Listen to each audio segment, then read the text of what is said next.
The Adventures of Sherlock Holmes by Sir Arthur Conan Doyle. Adventure 2, The Red-Headed League. I had called upon my friend, Mr. Sherlock Holmes, one day in the autumn of last year, and found him in deep conversation with a very stout, florid-faced, elderly gentleman with fiery red hair. With an apology for my intrusion, I was about to withdraw, when Holmes pulled me abruptly into the room and closed the door behind me. "You could not possibly have come at a better time, my dear Watson," he said cordially. "I was afraid that you were engaged." "So I am, very much so." "Then I can wait in the next room."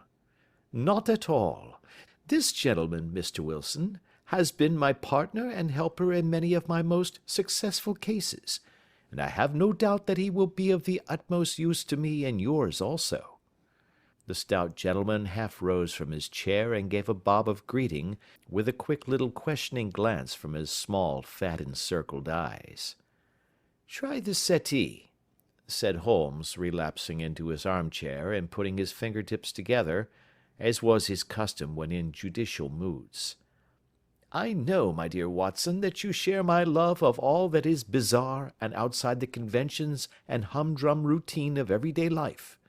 You have shown your relish for it by the enthusiasm which has prompted you to chronicle, and, if you will excuse my saying so, somewhat to embellish so many of my own little adventures." "Your cases have indeed been of the greatest interest to me," I observed.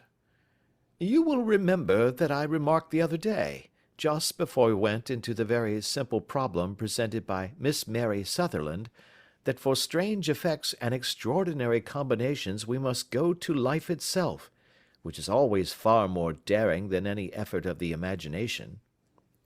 "A proposition which I took the liberty of doubting."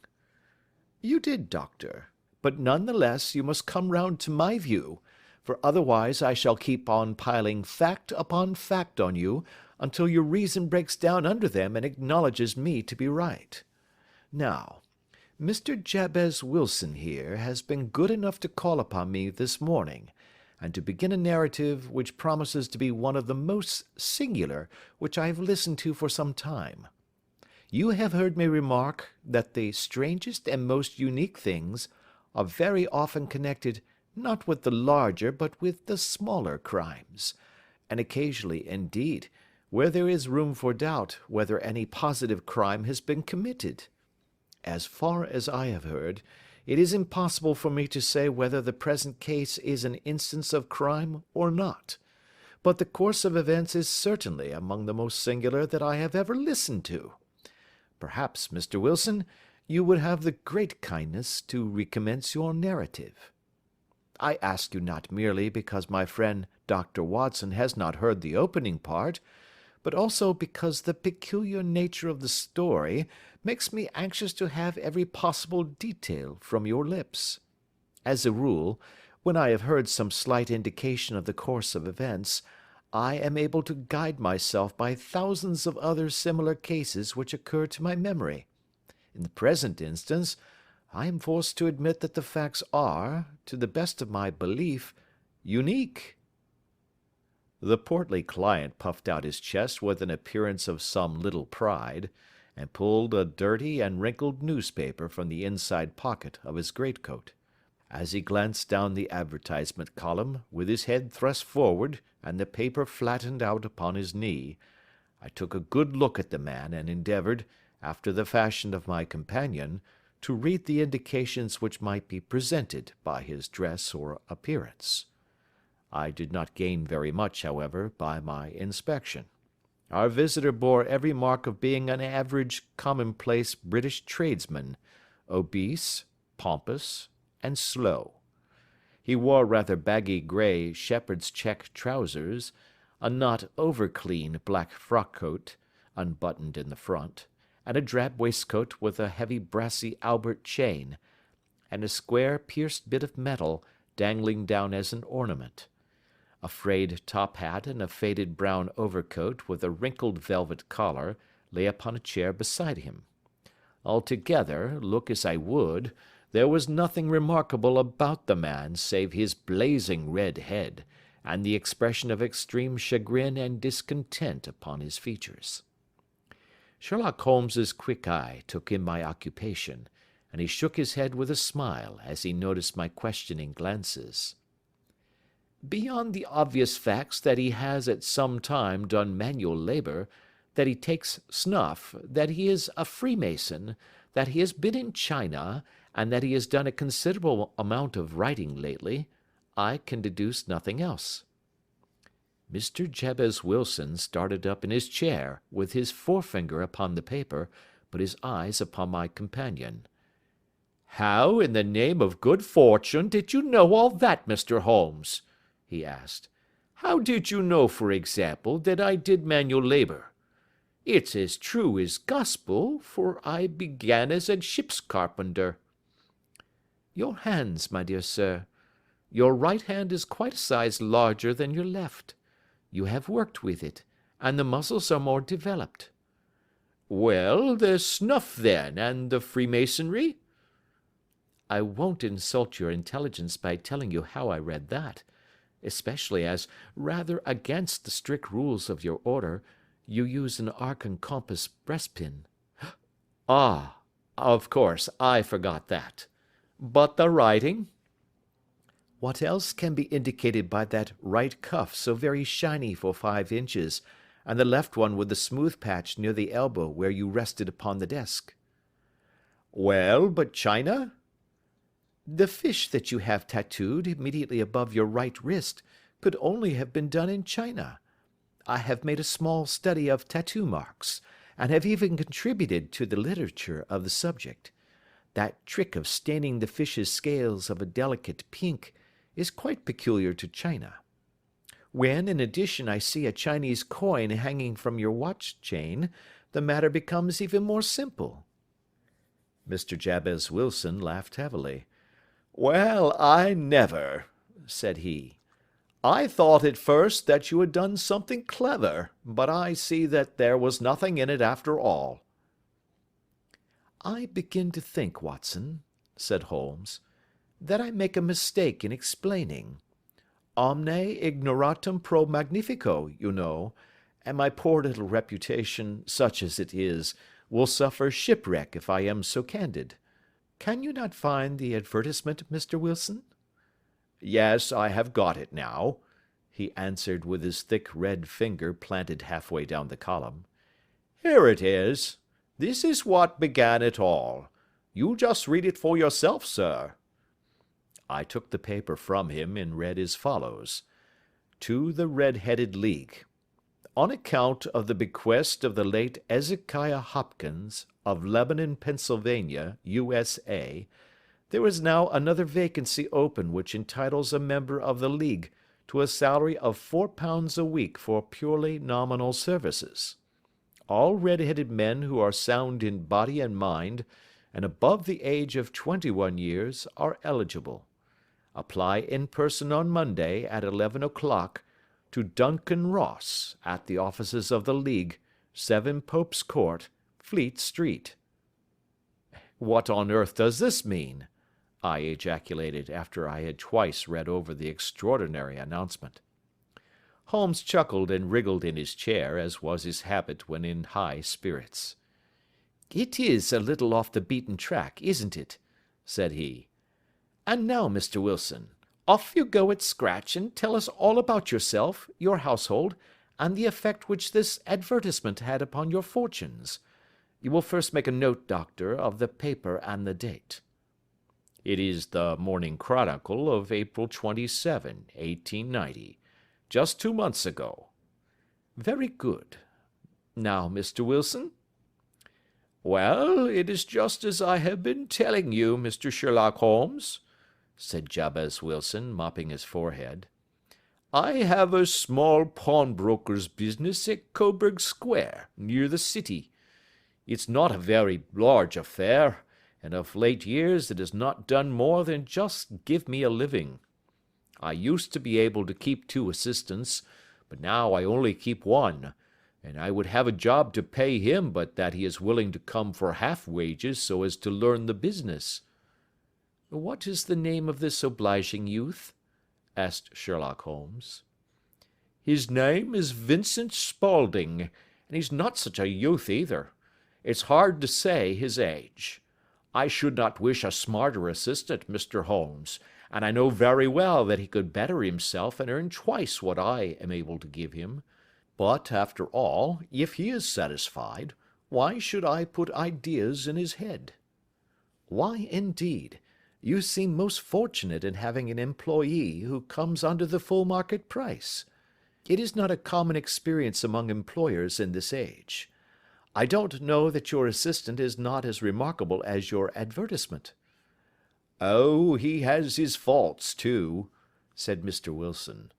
"Never was such a fellow for photography. Snapping away with a camera when he ought to be improving his mind, and then diving down into the cellar like a rabbit into its hole to develop his pictures. That is his main fault, but on the whole, he's a good worker. There's no vice in him." "He is still with you, I presume?" "Yes, sir. He and a girl of 14, who does a bit of simple cooking and keeps the place clean. That's all I have in the house, for I am a widower and never had any family. We live very quietly, sir, the three of us, and we keep a roof over our heads and pay our debts, if we do nothing more. The first thing that put us out was that advertisement. Spaulding, he came down into the office just this day 8 weeks, with this very paper in his hand, and he says, 'I wish to the Lord, Mr. Wilson, that I was a red-headed man.' 'Why that?' I asks. 'Why,' says he, 'here's another vacancy on the League of the Red-Headed Men. It's worth quite a little fortune to any man that gets it, and I understand that there are more vacancies than there are men, so that the trustees are at their wits' end what to do with the money. If my hair would only change color, here's a nice little crib all ready for me to step into.' 'Why, what is it then?' I asked. You see, Mr. Holmes, I am a very stay-at-home man, and as my business come to me instead of my having to go to it, I was often weeks on end without putting my foot over the doormat. In that way, I didn't know much of what was going on outside, and I was always glad of a bit of news. Have you never heard of the League of the Red-Headed Men?' he asked with his eyes open. 'Never.' 'Why, I wonder at that, for you are eligible yourself for one of the vacancies.' 'And what are they worth?' I asked. 'Oh, merely a couple of hundred a year, but the work is slight, and it need not interfere very much with one's other occupations.' Well, you can easily think that that made me prick up my ears, for the business has not been over good for some years, and an extra couple of hundred would have been very handy. 'Tell me all about it,' said I. 'Well,' said he, showing me the advertisement, 'you can see for yourself that the League has a vacancy, and there is the address where you should apply for particulars. As far as I can make out, the League was founded by an American millionaire, Ezekiah Hopkins, who was very peculiar in his ways. He was himself red-headed, and he had a great sympathy for all red-headed men. So, when he died, it was found that he had left his enormous fortune in the hands of trustees, with instructions to apply the interest to the providing of easy berths to men whose hair is of that color. From all I hear, it is splendid pay and very little to do.' 'But,' said I, 'there would be millions of red-headed men who would apply.' 'Not so many as you might think,' he answered. 'You see, it is really confined to Londoners and to grown men. This American had started from London when he was young, and he wanted to do the old town a good turn. Then again, I have heard it is no use your applying if your hair is light red, or dark red, or anything but real bright, blazing, fiery red. Now, if you cared to apply, Mr. Wilson, you would just walk in, but perhaps it would hardly be worth your while to put yourself out of the way for the sake of a few £100.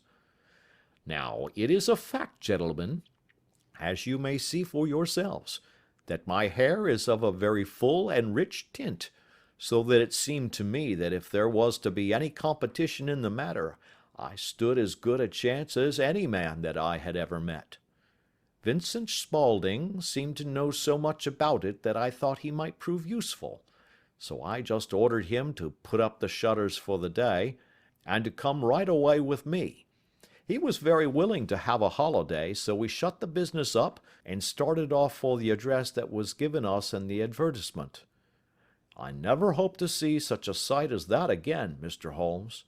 From north, south, east, and west, every man who had a shade of red in his hair had tramped into the city to answer the advertisement. Fleet Street was choked with red-headed folk, and Pope's Court looked like a coster's orange barrow. I should not have thought there were so many in the whole country as were brought together by that single advertisement. Every shade of color they were, straw, lemon, orange, brick, Irish setter, liver, clay. But, as Spaulding said, there were not many who had the real vivid flame-colored tint. When I saw how many were waiting, I would have given it up in despair, but Spaulding would not hear of it. How he did it, I could not imagine, but he pushed and pulled and butted until he got me through the crowd, and right up to the steps which led to the office. There was a double stream upon the stair, some going up in hope, and some coming back dejected, but we wedged in as well as we could, and soon found ourselves in the office. "Your experience has been a most entertaining one," remarked Holmes, as his client paused and refreshed his memory with a huge pinch of snuff. "Pray continue your very interesting statement." There was nothing in the office but a couple of wooden chairs and a deal table, behind which sat a small man with a head that was even redder than mine. He said a few words to each candidate as he came up, and then he always managed to find some fault in them which would disqualify them.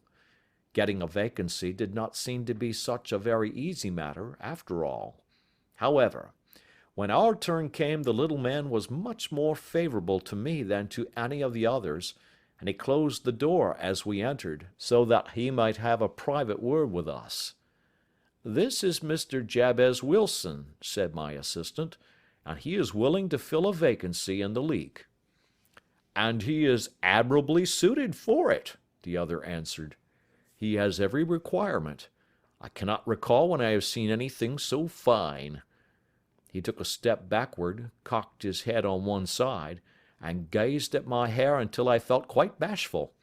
Then suddenly he plunged forward, wrung my hand, and congratulated me warmly on my success. "It would be injustice to hesitate," said he. "You will, however, I am sure, excuse me for taking an obvious precaution." With that he seized my hair in both his hands and tugged until I yelled with the pain. "There is water in your eyes," said he as he released me. "I perceive that all is as it should be. But we have to be careful, for we have twice been deceived by wigs and once by paint. I could tell you tales of cobbler's wax which would disgust you with human nature." He stepped over to the window and shouted through it at the top of his voice that the vacancy was filled. A groan of disappointment came up from below, and the folk all trooped away in different directions until there was not a red head to be seen except my own and that of the manager. "My name," said he, "is Mr. Duncan Ross, and I am myself one of the pensioners upon the fund left by our noble benefactor. Are you a married man, Mr. Wilson? Have you a family?" I answered that I had not. His face fell immediately. "Dear me," he said gravely, "that is very serious indeed. I am sorry to hear you say that. The fund was, of course, for the propagation and spread of the redheads as well as for their maintenance. It is exceedingly unfortunate that you should be a bachelor." My face lengthened at this, Mr. Holmes, for I thought that I was not to have the vacancy after all, but after thinking it over for a few minutes he said that it would be all right. In the case of another, said he, the objection might be fatal, but we must stretch a point in favor of a man with such a head of hair as yours. When shall you be able to enter upon your new duties? Well, it is a little awkward, for I have a business already, said I. Oh, never mind about that, Mr. Wilson, said Vincent Spaulding. I shall be able to look after that for you. What would be the hours? I asked. 10 to 2. Now, a pawnbroker's business is mostly done of an evening, Mr. Holmes, especially Thursday and Friday evening, which is just before payday, so it would suit me very well to earn a little in the mornings. Besides, I knew that my assistant was a good man, and that he would see to anything that turned up. That would suit me very well, said I. And the pay? Is £4 a week. And the work? Is purely nominal. What do you call purely nominal? Well, you have to be in the office, or at least in the building, the whole time. If you leave, you forfeit your whole position forever. The will is very clear upon that point. You don't comply with the conditions if you budge from the office during that time. It's only 4 hours a day, and I should not think of leaving, said I. No excuse will avail, said Mr. Duncan Ross. Neither sickness nor business nor anything else. There you must stay, or you lose your billet. And the work? Is to copy out the Encyclopedia Britannica. There is the first volume of it in that press. You must find your own ink, pens, and blotting paper, but we provide this table and chair. Will you be ready tomorrow? Certainly, I answered. Then good-bye, Mr. Jabez Wilson, and let me congratulate you once more on the important position which you have been fortunate enough to gain. He bowed me out of the room, and I went home with my assistant, hardly knowing what to say or do, I was so pleased at my own good fortune. Well, I thought over the matter all day, and by evening I was in low spirits again, for I had quite persuaded myself that the whole affair must be some great hoax or fraud, though what its object might be I could not imagine. It seemed altogether past belief that anyone could make such a will, or that they would pay such a sum for doing anything so simple as copying out the Encyclopedia Britannica. Vincent Spaulding did what he could to cheer me up, but by bedtime I had reasoned myself out of the whole thing. However, in the morning I determined to have a look at it anyhow, so I bought a penny bottle of ink, and with a quill pen and 7 sheets of foolscap paper, I started off for Pope's Court. Well, to my surprise and delight, everything was as right as possible. The table was set out ready for me, and Mr. Duncan Ross was there to see that I got fairly to work. He started me off upon the letter A, and then he left me, but would drop in from time to see that all was right with me. At 2 o'clock he bade me good day, complimented me upon the amount that I had written, and locked the door of the office after me. This went on for day after day, Mr. Holmes, and on Saturday the manager came in and planked down 4 golden sovereigns for my week's work. It was the same next week, and the same the week after. Every morning I was there at 10, and every afternoon I left at 2. By degrees Mr. Duncan Ross took to coming in only once of a morning, and then, after a time, he did not come in at all. Still, of course, I never dared to leave the room for an instant, for I was not sure when he might come, and the billet was such a good one, and suited me so well, that I would not risk the loss of it. 8 weeks passed away like this, and I had written about abbots, and archery, and armor, and architecture in Attica, and hoped with diligence that I might get on to the bees before very long. It cost me something in foolscap, and I had pretty nearly filled a shelf with my writings, and then suddenly the whole business came to an end. To an end? Yes, sir, and no later than this morning. I went to my work as usual at 10 o'clock, but the door was shut and locked, with a little square of cardboard hammered on to the middle of the panel with a tack. Here it is, and you can read for yourself." He held up a piece of white cardboard about the size of a sheet of note paper. It read in this fashion: "The Red-Headed League is dissolved. October 9, 1890. Sherlock Holmes and I surveyed this curt announcement and the rueful face behind it, until the comical side of the affair so completely overtopped every other consideration that we both burst out into a roar of laughter. "I cannot see that there is anything very funny," cried our client, flushing up to the roots of his flaming head. "If you can do nothing better than laugh at me, I can go elsewhere." "No, no," cried Holmes, shoving him back into the chair from which he had half risen. "I really wouldn't miss your case for the world. It is most refreshingly unusual. But there is, if you will excuse my saying so, something just a little funny about it. Pray, what steps did you take when you found the card upon the door?" "I was staggered, sir. I did not know what to do. Then I called at the offices round, but none of them seemed to know anything about it. Finally, I went to the landlord, who is an accountant living on the ground floor, and I asked him if he could tell me what had become of the Red-Headed League. He said that he had never heard of any such body. Then I asked him who Mr. Duncan Ross was. He answered that the name was new to him. 'Well,' said I, 'the gentleman at number 4. "'What, the red-headed man?' "'Yes.' "'Oh,' said he, 'his name was William Morris. He was a solicitor, and was using my room as a temporary convenience until his new premises were ready. He moved out yesterday.' "'Where could I find him?' "'Oh, at his new offices?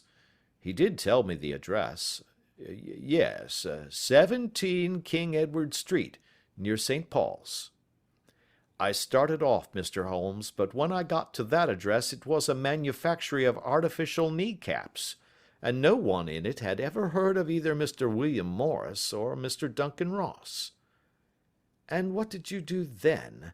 asked Holmes.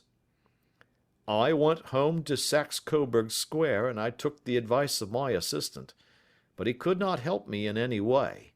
He could only say that if I waited I should hear by post. But that was not quite good enough, Mr. Holmes. I did not wish to lose such a place without a struggle. So, as I have heard that you were good enough to give advice to poor folk who were in need of it, I came right away to you." "And you did very wisely," said Holmes. "Your case is an exceedingly remarkable one, and I shall be happy to look into it. From what you have told me, I think it is possible that graver issues hang from it than might at first sight appear." "Grave enough," said Mr. Jabez Wilson. "Why, I have lost £4 a week." "As far as you are personally concerned," remarked Holmes, "I do not see that you have any grievance against this extraordinary league. On the contrary, you are, as I understand, richer by some £30, to say nothing of the minute knowledge which you have gained on every subject which comes under the letter A. You have lost nothing by them." "No, sir, but I want to find out about them, and who they are, and what their object was in playing this prank, if it was a prank, upon me. It was a pretty expensive joke for them, for it cost them £32. "We shall endeavour to clear up these points for you. And first, one or two questions, Mr. Wilson. This assistant of yours, who first called your attention to the advertisement, how long has he been with you?" "About a month, then." "How did he come?" "In answer to an advertisement." "Was he the only applicant?" "No, I had a dozen." "Why did you pick him?" "Because he was handy and would come cheap." "At half wages, in fact?"" What is he like, this Vincent Spaulding?" Small, stout built, very quick in his ways, no hair on his face, though he's not short of 30. Has a white splash of acid upon his forehead." Holmes sat up in his chair in considerable excitement. "I thought as much," said he. "Have you ever observed that his ears are pierced for earrings?" "Yes, sir. He told me that a gipsy had done it for him when he was a lad." Said Holmes, sinking back in deep thought. "He is still with you?" "Oh, yes, sir. I have only just left him." "And has your business been attended to in your absence?" "Nothing to complain of, sir. There's never very much to do of a morning." "That will do, Mr. Wilson. I shall be happy to give you an opinion upon the subject in the course of a day or two. Today is Saturday, and I hope that by Monday we may come to a conclusion." "Well, Watson," said Holmes, when our visitor had left us, "what do you make of it all?" "I make nothing of it," I answered frankly. "It is a most mysterious business." "As a rule," said Holmes, "the more bizarre a thing is, the less mysterious it proves to be. It is your commonplace, featureless crimes which are really puzzling, just as a commonplace face is the most difficult to identify. But I must be prompt over this matter." "What are you going to do, then?" I asked. "To smoke," he answered. "It is quite a three-pipe problem, and I beg that you won't speak to me for 50 minutes." He curled himself up in his chair, with his thin knees drawn up to his hawk-like nose, and there he sat with his eyes closed and his black clay pipe thrusting out like the bill of some strange bird. I had come to the conclusion that he had dropped asleep, and indeed was nodding myself, when he suddenly sprang out of his chair with the gesture of a man who has made up his mind, and put his pipe down upon the mantelpiece. "Sarasate plays at St. James's Hall this afternoon," he remarked. "What do you think, Watson? Could your patient spare you for a few hours?"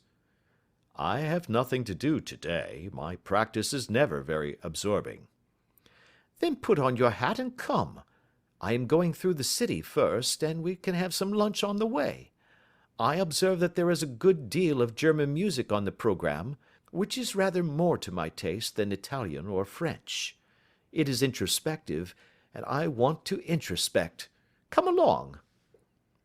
We travelled by the Underground as far as Aldersgate, and a short walk took us to Saxe Coburg Square, the scene of the singular story which we had listened to in the morning. It was a poky, little, shabby, genteel place, where 4 lines of dingy, 2-storied brick houses looked out into a small railed-in enclosure, where a lawn of weedy grass and a few clumps of faded laurel bushes made a hard fight against a smoke-laden and uncongenial atmosphere. 3 gilt balls and a brown board with Jabez Wilson in white letters upon a corner house announced the place where our red-headed client carried on his business. Sherlock Holmes stopped in front of it with his head on one side and looked it all over, with his eyes shining brightly between puckered lids.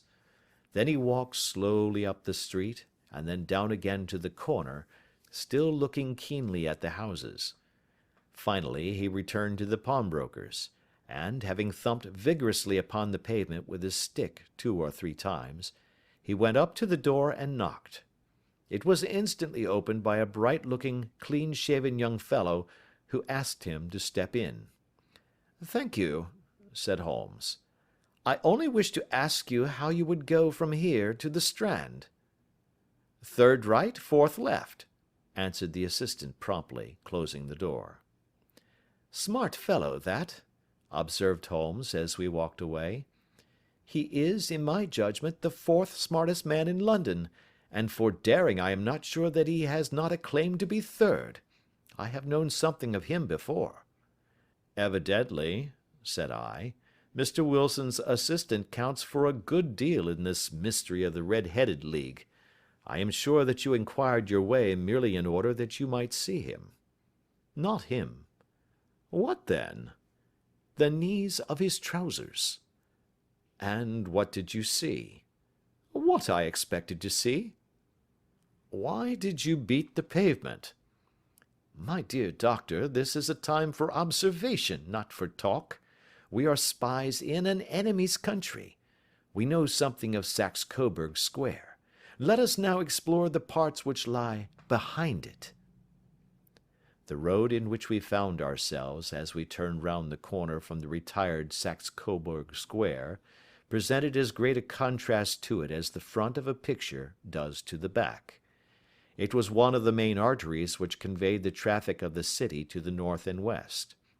The roadway was blocked with the immense stream of commerce flowing in a double tide inward and outward, while the footpaths were black with the hurrying swarm of pedestrians. It was difficult to realize, as we looked at the line of fine shops and stately business premises, that they really abutted on the other side upon the faded and stagnant square which we had just quitted. "Let me see," said Holmes, standing at the corner and glancing along the line. "I should like just to remember the order of the houses here. It is a hobby of mine to have an exact knowledge of London. There is Mortimer's, the tobacconist, the Coburg branch of the City and Suburban Bank, the Vegetarian Restaurant, and McFarlane's Carriage Building Depot. That carries us right on to the other block. And now, Doctor, we've done our work, so it's time we had some play. A sandwich and a cup of coffee, and then off to Violin Land, where all is sweetness and delicacy and harmony, and there are no red-headed clients to vex us with their conundrums." My friend was an enthusiastic musician, being himself not only a very capable performer, but a composer of no ordinary merit. All the afternoon he sat in the stalls, wrapped in the most perfect happiness, gently waving his long, thin fingers in time to the music, while his gently smiling face and his languid, dreamy eyes were as unlike those of Holmes the sleuth-hound, Holmes the relentless, keen-witted, ready-handed criminal agent, as it was possible to conceive. In his singular character, the dual nature alternately asserted itself, and his extreme exactness and astuteness represented, as I have often thought, the reaction against the poetic and contemplative mood which occasionally predominated in him. The swing of his nature took him from extreme languor to devouring energy, and as I knew well, he was never so truly formidable as when, for days on end, he had been lounging in his armchair amid his improvisations and his black-letter editions. Then it was that the lust of the chase would suddenly come upon him, and that his brilliant reasoning power would rise to the level of intuition, until those who were unacquainted with his methods would look askance at him as on a man whose knowledge was not that of other mortals. When I saw him that afternoon so enwrapped in the music at St. James's Hall, I felt that an evil time might be coming upon those whom he had set himself to hunt down. "You want to go home, no doubt, Doctor?" he remarked as we emerged. "Yes, it could be as well." "And I have some business to do which will take some hours. This business at Coburg Square is serious." "Why serious?" "A considerable crime is in contemplation. I have every reason to believe that we shall be in time to stop it. But today being Saturday rather complicates matters. I shall want your help tonight." "At what time?" 10 will be early enough. I shall be at Baker Street at 10. "Very well. And, I say, Doctor, there may be some little danger, so kindly put your army revolver in your pocket." He waved his hand, turned on his heel, and disappeared in an instant among the crowd. I trust that I am not more dense than my neighbours, but I was always oppressed with a sense of my own stupidity in my dealings with Sherlock Holmes. Here I had heard what he had heard, I had seen what he had seen, and yet from his words it was evident that he saw clearly not only what had happened but what was about to happen, while to me the whole business was still confused and grotesque. As I drove home to my house in Kensington, I thought over it all, with the extraordinary story of the red-headed copier of the encyclopedia, down to the visit to Saxe Coburg Square, and the ominous words with which he had parted from me. What was this nocturnal expedition, and why should I go armed? Where were we going, and what were we to do? I had the hint from Holmes that this smooth-faced pawnbroker's assistant was a formidable man, a man who might play a deep game. I tried to puzzle it out, but only gave it up in despair and set the matter aside until night should bring an explanation. It was 9:15 when I started from home and made my way across the park, and so through Oxford Street to Baker Street. 2 hansoms were standing at the door, and as I entered the passage I heard the sound of voices from above.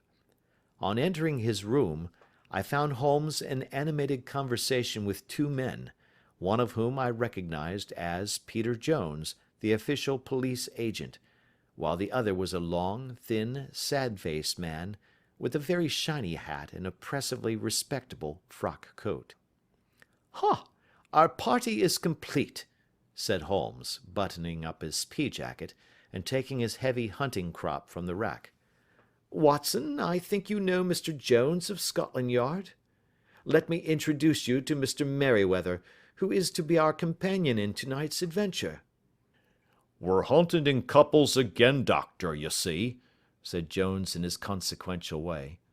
"Our friend here is a wonderful man for starting a chase. All he wants is an old dog to help him do the running down." "I hope a wild goose may not prove to be the end of our chase," observed Mr. Merryweather gloomily. "You may place considerable confidence in Mr. Holmes, sir," said the police agent loftily.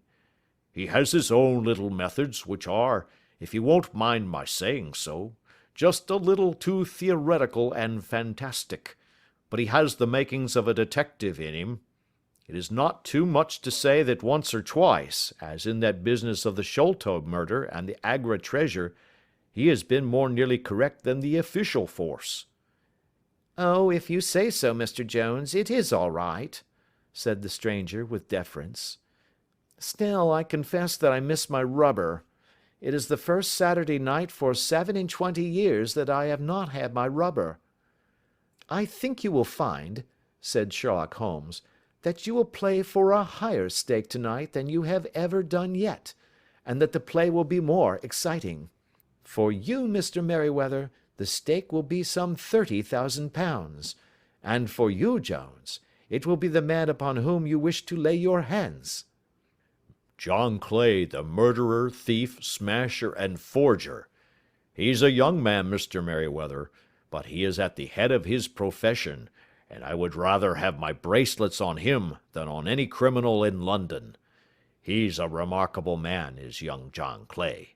His grandfather was a royal duke, and he himself has been to Eton and Oxford. His brain is as cunning as his fingers, and though we meet signs of him at every turn, we never know where to find the man himself. He'll crack a crib in Scotland one week, and be raising money to build an orphanage in Cornwall the next. I've been on his track for years and have never set eyes on him yet." "I hope that I may have the pleasure of introducing you tonight. I've had 1 or 2 little turns also with Mr. John Clay, and I agree with you that he is at the head of his profession. It is past 10, however, and quite time that we started. If you two will take the first hansom, Watson and I will follow in the second." Sherlock Holmes was not very communicative during the long drive, and lay back in the cab humming the tunes which he had heard in the afternoon. We rattled through an endless labyrinth of gas-lit streets until we emerged into Farrington Street. "We are close there now," my friend remarked. "This fellow Merryweather is a bank director, and personally interested in the matter. I thought it as well to have Jones with us also. He is not a bad fellow, though an absolute imbecile in his profession. He has one positive virtue: he is as brave as a bulldog, and as tenacious as a lobster if he gets his claws upon anyone. Here we are, and they are waiting for us."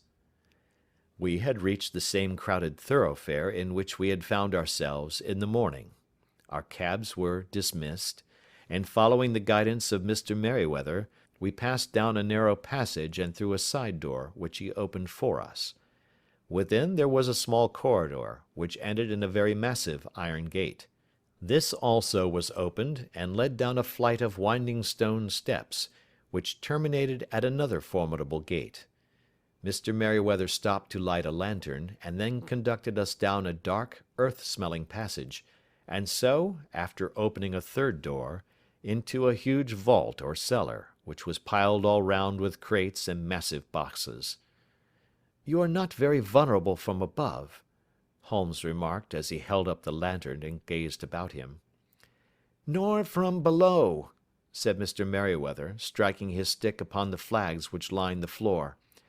"Why, dear me, it sounds quite hollow," he remarked, looking up in surprise.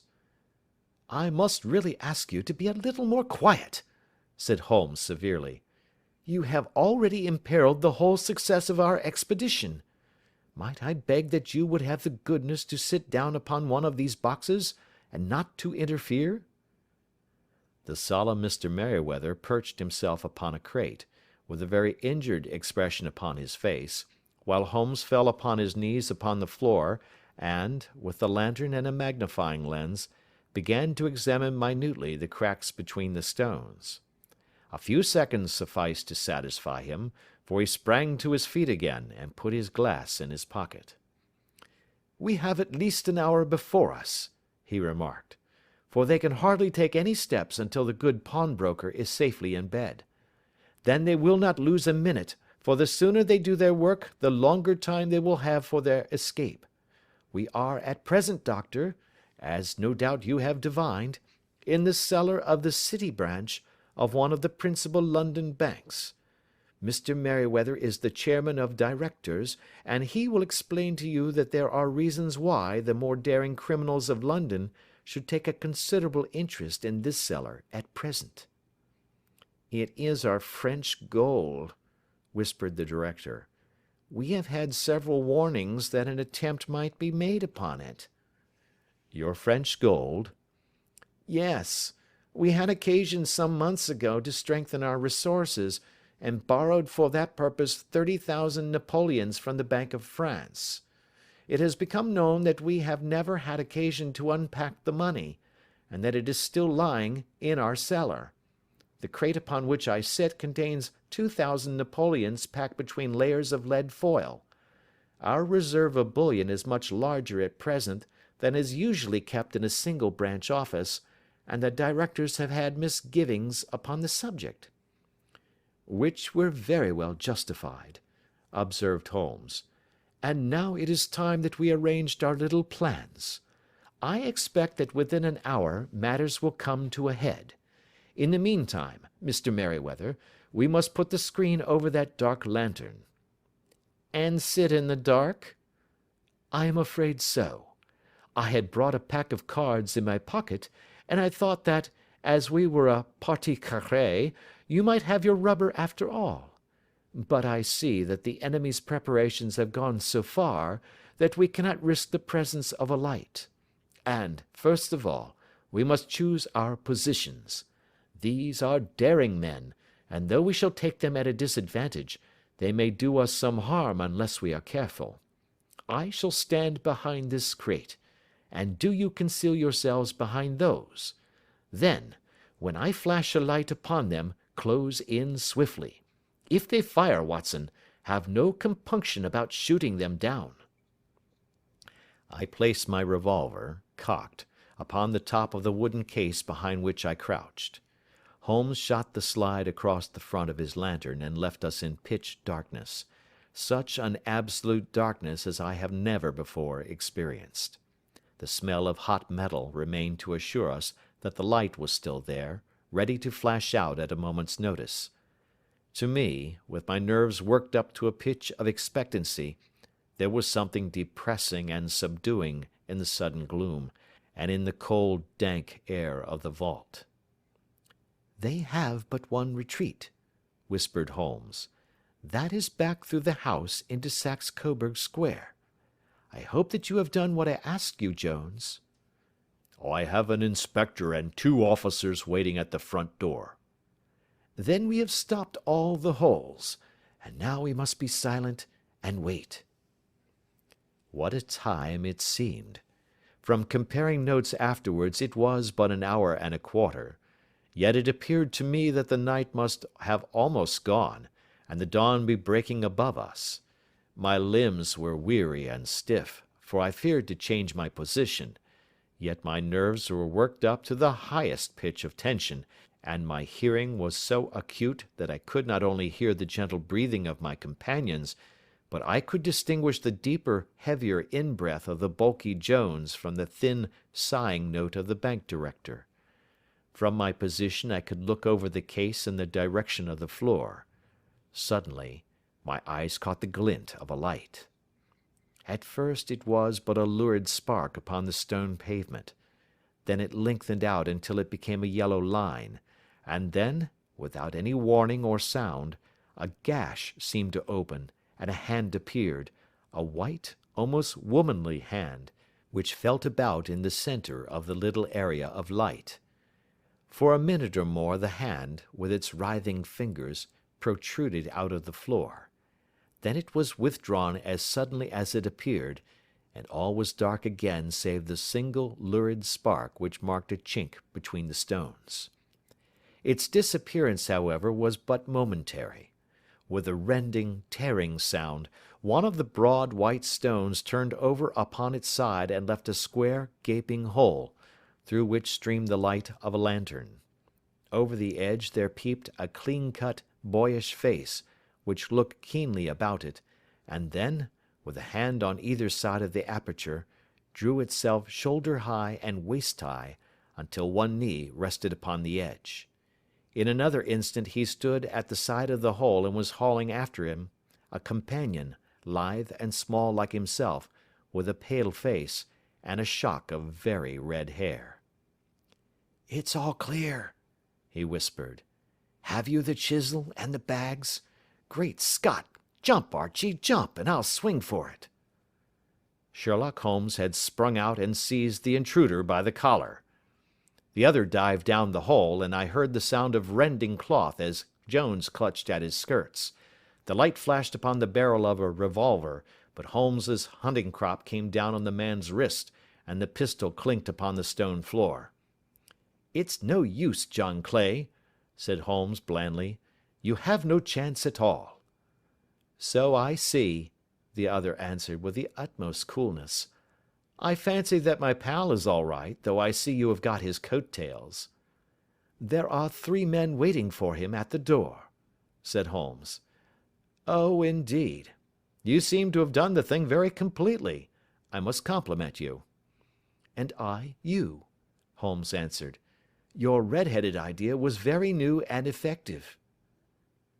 "You'll see your pal again presently," said Jones. "He's quicker at climbing down holes than I am. Just hold out while I fix the derbies." "I beg that you will not touch me with your filthy hands," remarked our prisoner as the handcuffs clattered upon his wrist. "You may not be aware that I have royal blood in my veins. Have the goodness also, when you address me, always to say sir and please." "All right," said Jones with a stare and a snigger. "Well, would you please, sir, march upstairs where we can get a cab to carry your highness to the police station?" "That is better," said John Clay serenely. He made a sweeping bow to the 3 of us and walked quietly off in the custody of the detective. "Really, Mr. Holmes," said Mr. Merryweather, as we followed them from the cellar, "I do not know how the bank can thank you or repay you. There is no doubt that you have detected and defeated in the most complete manner one of the most determined attempts at bank robbery that have ever come within my experience." "I have had 1 or 2 little scores of my own to settle with Mr. John Clay," said Holmes. "I have been at some small expense over this matter, which I shall expect the bank to refund, but beyond that I am amply repaid by having had an experience which is in many ways unique, and by hearing the very remarkable narrative of the Red-Headed League. "You see, Watson," he explained in the early hours of the morning, as we sat over a glass of whiskey and soda in Baker Street, "it was perfectly obvious from the first that the only possible object of this rather fantastic business of the advertisement of the League, and the copying of the encyclopedia, must be to get this not over-bright pawnbroker out of the way for a number of hours every day. It was a curious way of managing it, but really, it would be difficult to suggest a better. The method was no doubt suggested to Clay's ingenious mind by the colour of his accomplice's hair. The £4 a week was a lure which must draw him, and what was it to them, who were playing for thousands? They put in the advertisement, one rogue has the temporary office, the other rogue incites the man to apply for it, and together they manage to secure his absence every morning in the week. From the time that I heard of the assistant having come for half wages, it was obvious to me that he had some strong motive for securing the situation." "But how could you guess what the motive was?" "Had there been women in the house, I should have suspected a mere vulgar intrigue. That, however, was out of the question. The man's business was a small one, and there was nothing in his house which could account for such elaborate preparations, and such an expenditure as they were at. It must, then, be something out of the house. What could it be? I thought of the assistant's fondness for photography, and his trick of vanishing into the cellar. The cellar! There was the end of this tangled clue. Then I made inquiries as to this mysterious assistant, and found that I had to deal with one of the coolest and most daring criminals in London. He was doing something in the cellar, something which took many hours a day for months on end. What could it be, once more? I could think of nothing save that he was running a tunnel to some other building. So far I had got when we went to visit the scene of action. I surprised you by beating upon the pavement with my stick. I was ascertaining whether the cellar stretched out in front or behind. It was not in front. Then I rang the bell, and as I hoped, the assistant answered it. We have had some skirmishes, but we had never set eyes upon each other before. I hardly looked at his face. His knees were what I wished to see. You must yourself have remarked how worn, wrinkled, and stained they were. They spoke of those hours of burrowing. The only remaining point was what they were burrowing for. I walked round the corner, saw the City and Suburban Bank abutted on our friend's premises, and felt that I had solved my problem. When you drove home after the concert, I called upon Scotland Yard and upon the chairman of the bank directors, with the result that you have seen." "And how could you tell that they would make their attempt to-night?" I asked. "Well, when they closed their League offices, that was a sign that they cared no longer about Mr. Jabez Wilson's presence. In other words, that they had completed their tunnel. But it was essential that they should use it soon, as it might be discovered, or the bullion might be removed. Saturday would suit them better than any other day, as it would give them 2 days for their escape. For all these reasons, I expected them to come to-night." "You reasoned it out beautifully," I exclaimed in unfeigned admiration. "It is so long a chain, and yet every link rings true." "It saved me from ennui," he answered, yawning. "Alas! I already feel it closing in upon me. My life is spent in one long effort to escape from the commonplaces of existence. These little problems help me to do so." "And you are a benefactor of the race," said I. He shrugged his shoulders. "Well, perhaps, after all, it is of some little use," he remarked. "L'homme c'est rien, l'œuvre c'est tout," as Gustave Flaubert wrote to George Sand. End of Adventure 2.